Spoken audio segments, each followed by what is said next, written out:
Hello అందరికీ. Welcome back to our channel మమతల కోల. మరొక mini వ్లాగ్‌తో అయితే మీ ముందుకొచ్చేసాను. నేను మీ లక్ష్మిని. ఈ వీడియో వచ్చేసి గురు పౌర్ణమి రోజు తీసిన వీడియో అనమాట. సో, షర్మిల వచ్చేసి ఒక వారం రోజులు సెలవైతే పెట్టింది. సో, నేనే ఇంకా ముగ్గులవి వేసేసుకున్నాను. సో, నేనింకైతే ఎర్లీ మార్నింగ్ ఈ పనులన్నీ చేసేసుకొని ఇక పూజ అయితే చేసుకున్నాననమాట.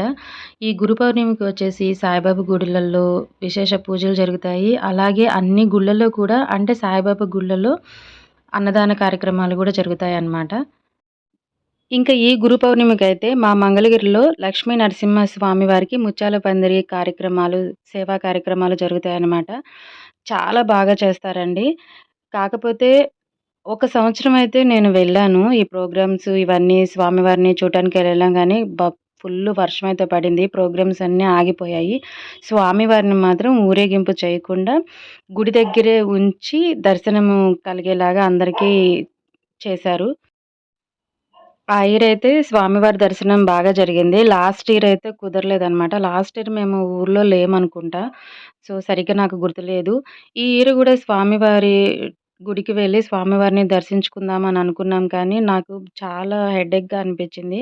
అదీ గాక నాకు హాస్పిటల్ రివ్యూ కూడా ఉందనమాట. సో, దాని గురించని మేము ఫస్ట్ అయితే ఈ ప్రోగ్రామ్స్ ఇవన్నీ చూసుకొని స్వామివారిని దర్శించుకున్న తర్వాత హాస్పిటల్‌కి వెళ్దాం అనుకున్నాము.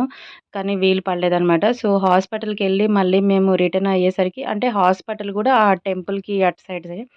సో, వెళ్ళి వచ్చేసరికి స్వామివారినైతే లోపలికి తీసుకెళ్ళిపోయారు. సో, గుడి బయట మాత్రం ఈ కార్యక్రమాలు జరుగుతున్నాయన్నమాట. చాలా బాగా జరిగాయి. యాక్చువల్లీ ఈ ప్రోగ్రామ్స్ వచ్చి ఈవినింగ్ 3:30 నుంచి స్టార్ట్ అయ్యాయన్నమాట.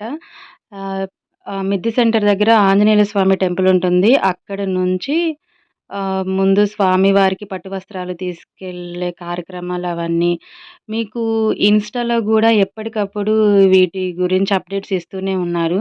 సో, నాకైతే చాలా బాధేసిందనమాట. చాలా అంటే చాలా మిస్ అయ్యాను. స్వామివారిని దర్శించుకుందామని చెప్పి గుడి లోపలికి కూడా వెళ్ళాం కానీ అవ్వలేదనమాట. అప్పటికే ముత్యాల పందిరిలో నుంచి స్వామివారిని గుడి లోపలికి తీసుకెళ్లారు. కొంచెం బాధ అనిపిచ్చింది. ఏదైనా గూడా మనం అనుకున్నంతగా అవ్వదు కదండీ! మనకు ప్రాప్తం ఉన్నంత వరకే అని అనుకున్నాను. చూడాలి నెక్స్ట్ ఇయర్ అయినా ఎలాంటి ఆటంకాలు లేకుండా స్వామివారి ముత్యాల పందిరి వాహనం మీద స్వామివారిని చూడాలని అనుకుంటున్నాను. సో, ఇదేనండి ఈరోజు నా వీడియో. నా వీడియో కనుక మీకు నచ్చినట్టయితే ప్లీజ్ లైక్ చేయండి, షేర్ చేయండి. ఇంతవరకు మన ఛానల్‌ని సబ్స్క్రైబ్ చేసుకొని వాళ్ళు ఎవరైనా ఉంటే ఇంకెందుకు ఆలస్యం ప్లీజ్ సబ్స్క్రైబ్.